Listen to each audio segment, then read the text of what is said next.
Welcome to Kidmissing TV. I am your host, Angelina Wilson, and this is Murderous March. This is our second case. This is the case of 21-month-old Andy Costanza. Do you know how difficult it was to look up this case?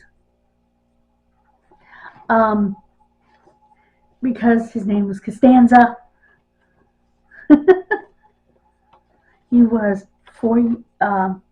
21 months old. His sister was just 4.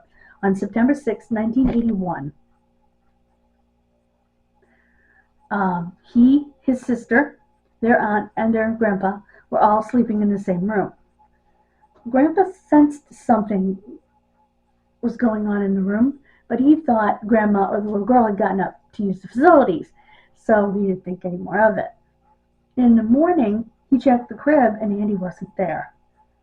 A single window was left on, and a shoe print was left by the person police believe kidnapped the little boy.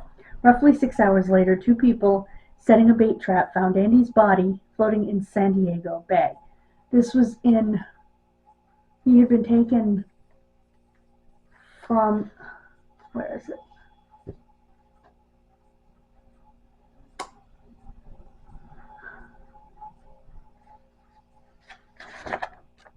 Oh my goodness. I put my list aside because I didn't think I needed it.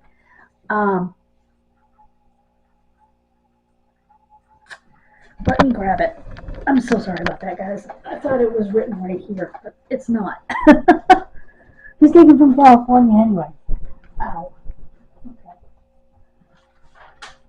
Oops.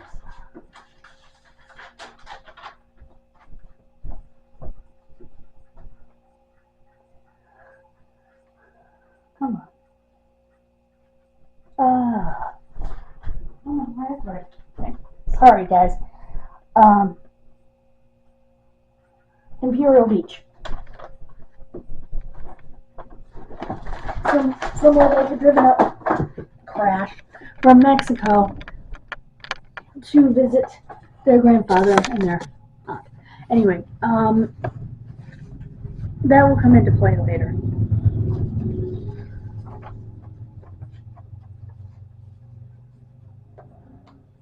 Oh, it was right here, Imperial Beach. The family spent most of their time living in Tijuana. Their mom worked in Los Angeles on occasion. Those nights they would stay at a family member's home on Delaware Street in Imperial Beach. We played, hoped that Grandpa would let us stay up a little later. It was a holiday weekend. It was Labor Day. I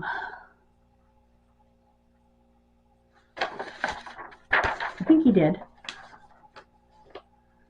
Investigator Tony Johnson from the San Diego District Attorney's Office said, quote, "Sometimes some of them affect you more emotionally than others, and this is certainly one that affects me. This is really, I think, a parent's worst nightmare come true," he said. The killer had not only pulled him from his crib, but also left behind a teddy bear and clothes stolen from a garage just a few doors down. It's unusual because you would think that Andy would have cried out or made some kind of noise, so we don't really know exactly how this was accomplished, end quote. First of all, he left evidence from another house? That's bizarre. And of course, a footprint. You'll notice, by the way, I do not have a picture of Andy, and that is because the picture that we do have is not in a format that was recognized by my poster making thing, even though it claimed it was a JPEG. My poster software, my photo software, did not recognize it as a JPEG. So, and here's another quote. Graphic evidence showing what the little boy endured. Quote, "Unfortunately, it looks like there were human bite marks on his arm, and they were actually examined by an odontologist, and he said that he could identify the source of the bite marks if we could find who that is." The district attorney's office now relying on those clothes and stolen items, hoping new technology will pull what's left of DNA evidence, plus urging anyone to come forward if they know of any similar cases. He said, quote, maybe they didn't get reported, or maybe they're a little bit different. Something that would give us a lead to work on. I mean, that's really what we need. We need something to follow up on right now. We don't have it.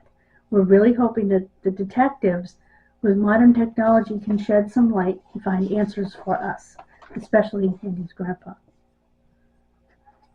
Andy's grandpa is now in his late 80s with terminal cancer. They want to give him answers. The latest on this case was as of June 24th, 2023. So this is the newest that they had. When they were on their way to Grandpa's house, they passed the cemetery every time. And he never made notice of it until that time. He pointed to the cemetery and said, what is that? And Mom said, oh, that's where the angels are. And he said, yes, Mommy, like he was being called to the cemetery. And so, that is where they buried him. It's where he needed to be in their minds. Again, I don't have a phone number for this case, but you can call San Diego County District Attorney's Office. You can call the Imperial Beach Police Department. I didn't leave out any gruesome details. I just didn't find any gruesome details, and I would have left them out anyway. But I would have let you know. The only thing they talked about were bite marks, which is pretty gruesome in my opinion. They wouldn't have thought, even in 1981, to swab them for later DNA use, so anyway.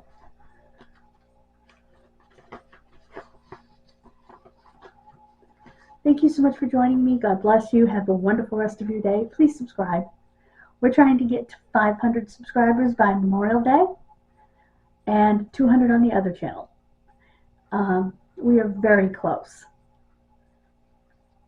We are under 100 away from our goal on the other channel. At 117, I think. And on this channel, we are at 337, I believe, last check. So please help us get there. Hit those bells for notifications. Have fun with us. Learn about me on the other channel. I say us, it's just me. Well, us, you and me, I guess. God bless you, and I will see you next time here on Murderous March for the first Doe Friday of March. Bye, guys.